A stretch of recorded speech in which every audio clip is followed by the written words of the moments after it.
Bom, boa tarde a todos.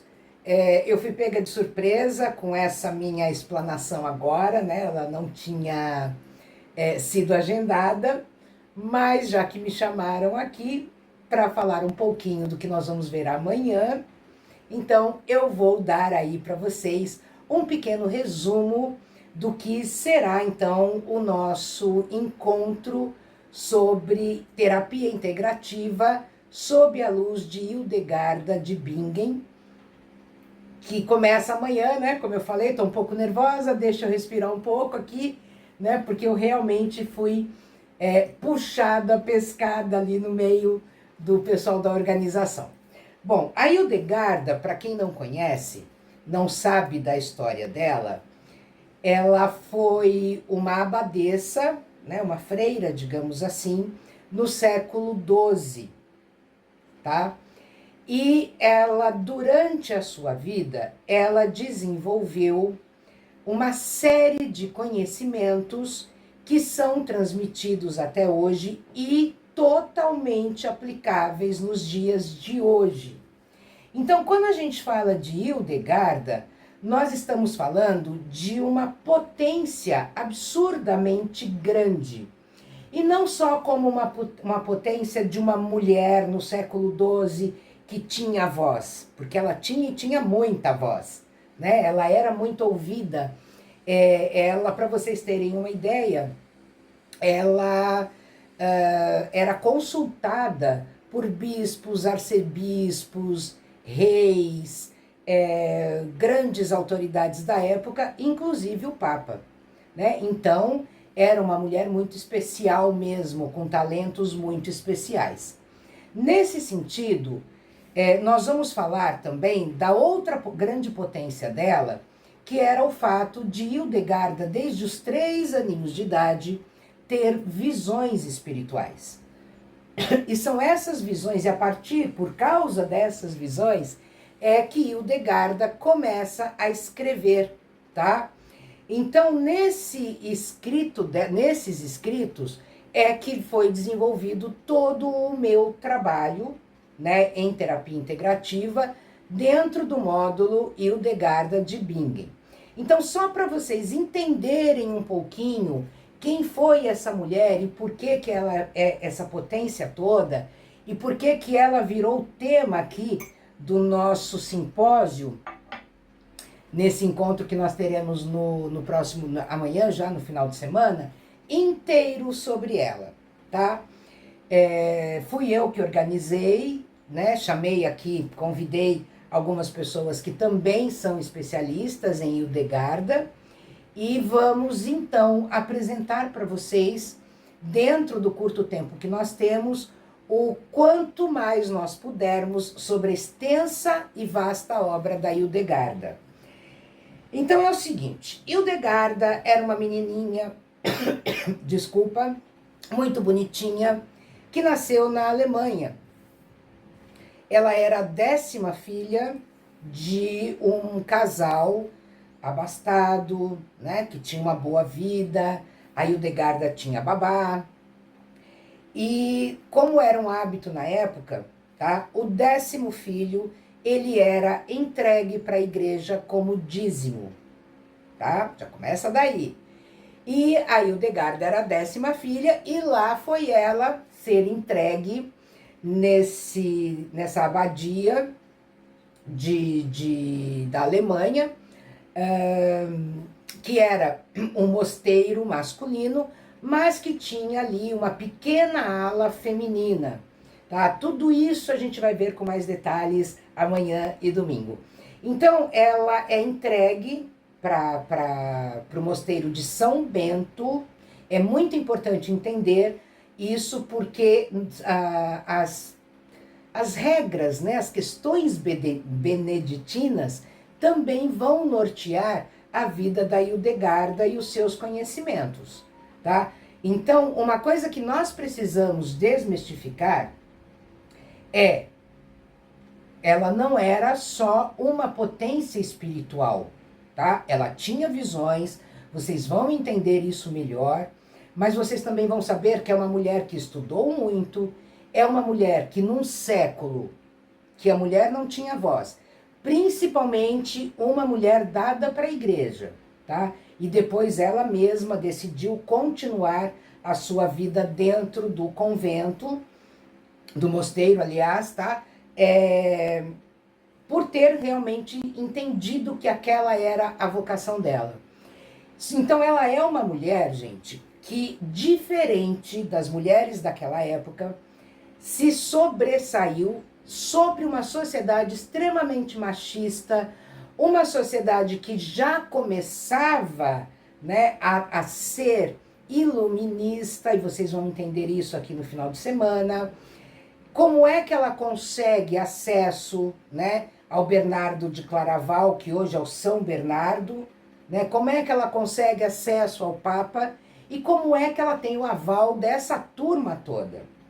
Ela vira conselheira, como eu falei, de reis, e ela também faz profecias, ela faz exorcismos, tá? Ela é uma mulher, assim, fantástica. Eu acho que a Hildegarda é a mulher que muitas de nós mulheres gostaríamos de ser e de levar este legado pro futuro da humanidade. Hildegarda, ela também, ela cria, né, dentro desses processos dela, os tratamentos de saúde, que já eram comuns nos mosteiros beneditinos, tá? Eles já trabalhavam muito com cura. E a Hildegarda, óbvio, que tendo visões desde criança, volto a dizer, com plantas, com ervas, com animais, com pedras, tá? Ela desenvolve, então, o seu próprio escrito, relatando ali o conhecimento que ela tem, tanto provindo das visões do Espírito Santo, né, a Luce Vivant, como ela fala, como da sua própria experiência de observação. E o mais interessante de Hildegarda, que cria, né, essa medicina universal, numa época que nós não tínhamos ultrassom, ressonância, tomografia, nós não tínhamos a ciência em si, né? A ciência, ela surge, ela se cria como ciência somente no século XIX, né?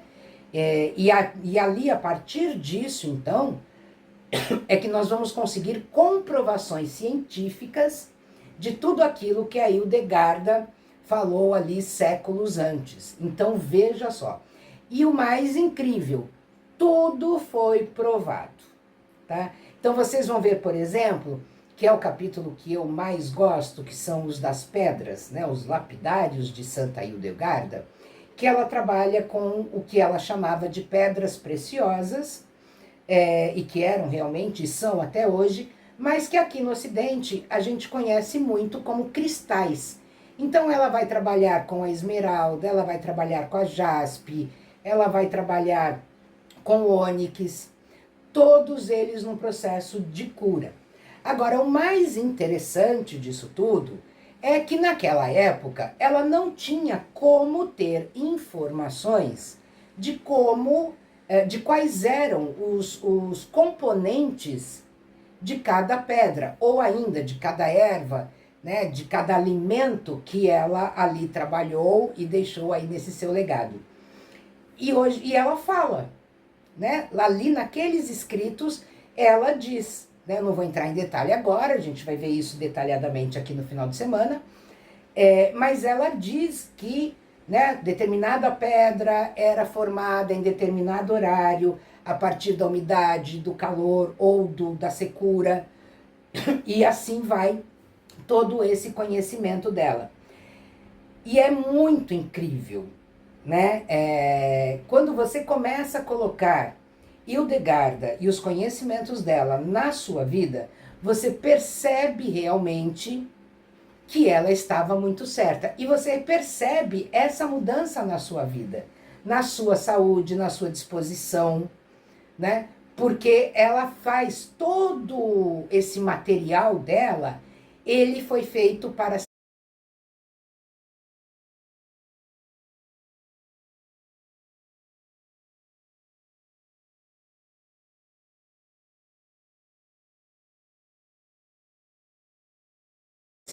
viver bem melhor e mais. Tanto que Hildegarda, ela morre entre, acho que 81 e 82 anos, numa época que a média de vida era de 35, 40, tá? E ela vai até os seus 81 anos. Isso porque ela era considerada uma mulher doente. Desde menina, desde criança, ela era doente. Ela tinha uma doença que a gente vai falar disso no final de semana. Fiquem tranquilos e vocês vão entender melhor. Então, quer dizer, para uma pessoa doente, acreditava-se o quê? Que morreria cedo, morreria logo. E ao contrário, ela vai viver até os 81 anos, com uma lucidez muito grande, tá? E com um vigor físico muito grande. Então eu espero sinceramente que vocês aproveitem muito esse final de semana, vocês vão ter muita informação, muito conhecimento, óbvio que não dá para passar tudo num final de semana. Nós temos também o curso, né, de formação de terapeutas em Santa Hildegarda, que já está com as vagas para 2025 esgotadas. Já temos as reservas para 2026 e 2027. Para quem tiver interesse, mas nós vamos falar mais no final de semana sobre isso. Então eu peço a vocês que venham, sejam presentes, aproveitem muito, porque realmente vocês vão conhecer uma mulher muito, muito potente, muito diferente de muitas grandes mulheres que a humanidade teve.